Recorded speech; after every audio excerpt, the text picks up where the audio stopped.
السلام عليكم. يبحث بعض الأخوة عن التناقضات بين العلم والقرآن بمنطق الصياد الذي لا يهمه حقا صحة فريسته ووزنها بقدر ما يهتم أنه عثر عليها من بعيد، وأن عليه أن يقتنصها، ثم لاحقا هناك من عليه أن يبحث في التفاصيل لكي يكتشف أنه لم يصد شيئا على الإطلاق. المشكلة أن عملية التدقيق على هذا الصيد تتأخر أحيانا، وهناك من يتقبل ما جاء به الأخ الصياد دون تدقيق على الإطلاق. مثال هذا ما يقولونه عن وجود تناقض بين ما جاء به القرآن عن خلق الإنسان وبين ما يقدمه العلم من معطيات. أولا، هم مثلا يقولون أن القرآن يناقض نفسه عن خلق الإنسان، مرة يقول من ماء، مرة من ماء مهين، مرة من نطفة، من طين، من علق، من حمأ مسنون، وأيضا لم يكن شيئا، بينما العلم له معطيات محددة مفصلة ومشاهدة عن تكون البيضة المخصبة ومراحل تطورها الجنينية. العلم يقدم مجهرا أو جهاز سونار يطل على الجنين بكل تفاصيله منذ لحظة تخصيب البويضة. القرآن لا يفعل ذلك، وليس من المطلوب منه أن يفعل ذلك. القرآن يقدم صورة كبيرة بعيدة بانورامية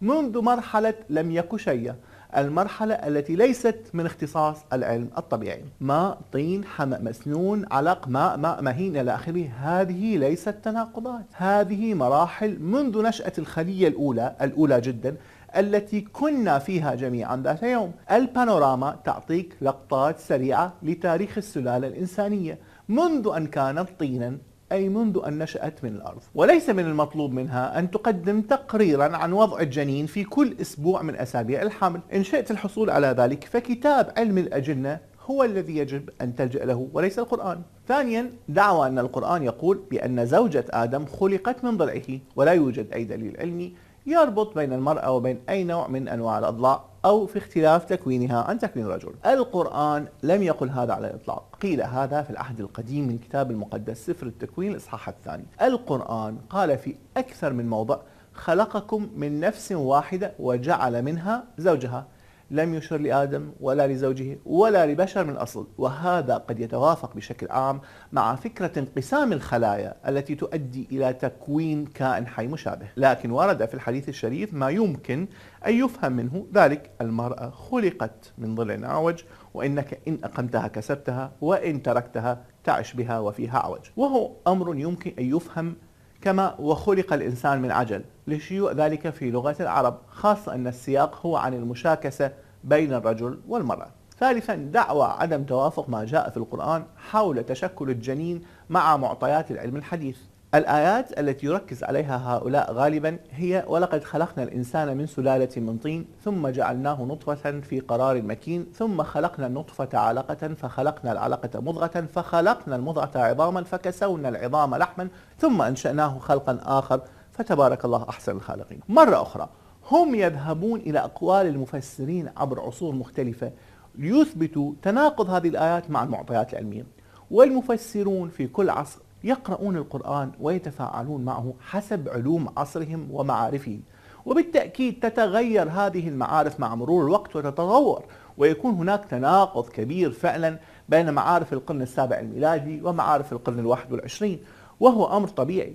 لكن الخلط بين أقوال المفسرين والنص القرآني، وهو الأمر الذي يقوم به الكثير من المبتدئين، هو الذي يسهل على من يريد أن يتصيد أن يروج لوجود تناقض بين القرآن والعلم وأن يجد ضالته في ذلك. ما الذي وجدوه هنا؟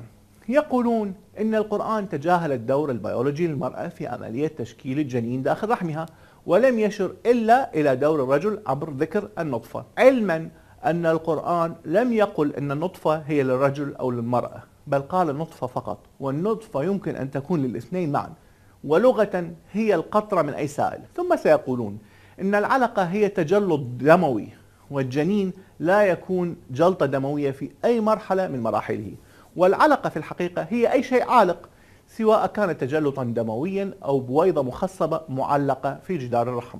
وهم مرة أخرى يذهبون إلى معارف عصور المفسرين لا إلى النص نفسه من أجل إثبات التناقض بين العلم والقرآن. يقولون أيضا عن نفس الآية أن القرآن يقول إن العظام تتشكل قبل العضلات، بينما هي تنشأ في تزامن وفي وقت واحد تقريبا، لكن القرآن لم يقل شيئا عن ترتيب زمني يجعل العظام تتكون قبل العضلات، هذا إذا فرضنا أن المقصود باللحم والعضلات، فالعلاقة الموجودة بين العظام واللحم هي فكسونا العظام لحما، وقبلها فخلقنا العلاقة مضغة، فخلقنا المضغة عظما.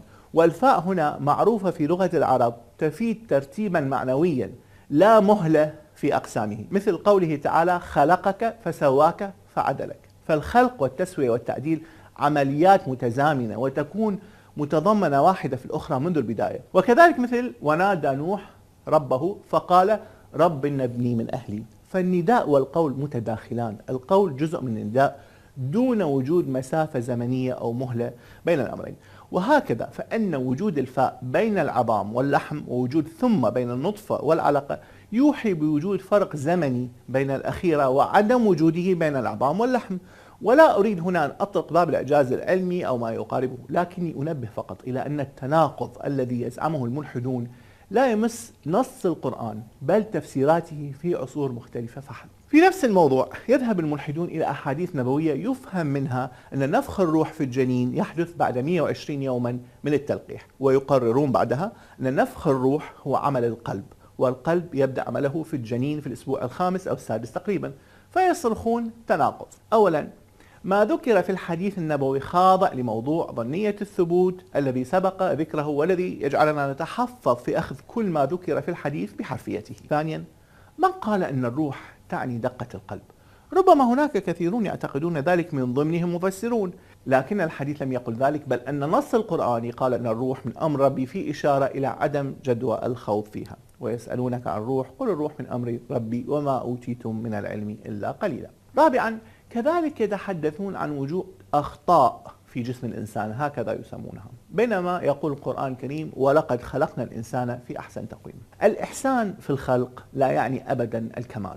لا يوجد نص ديني يقول أن الله خلق أعضاء جسم الإنسان على نحو كامل، بل استخدم أكثر من موضع لفظ الحسن، ومعنى الحسن معروف وهو لا يشير إلى الكمال بكل الأحوال. العيوب الجسمانية التي يشار إليها عادة وهي بين 6 إلى 10 تشير أحيانا إلى عدم وجود وظيفة معينة لعضو من أعضاء الجسم، سن العقل أو الزائدة الدودية أو القشعريرة، أو لماذا لا يتمكن الرسغ من الدوران ب 360 درجة مثلا إلى آخره. وجود وظيفة معينة لعضو معين في وقت سابق مثل سن العقل عندما كان طعام الإنسان نباتيا في معظمه ويحتاج إلى مضغ أكثر، ثم اختفاء هذه الوظيفة بالتدريج مع بقاء سن العقل، لا يعني وجود عيب في الضرورة. سن العقل يأمن في أحيان كثيرة كضرس احتياطي يمكن البناء عليه في حالة فقدان ضرس آخر، وبعض الدراسات الحديثة تشير إلى إمكانية استخدامه كمصدر للخلايا الجذعية التي يمكن أن تستخدم في تكوين سن جديد.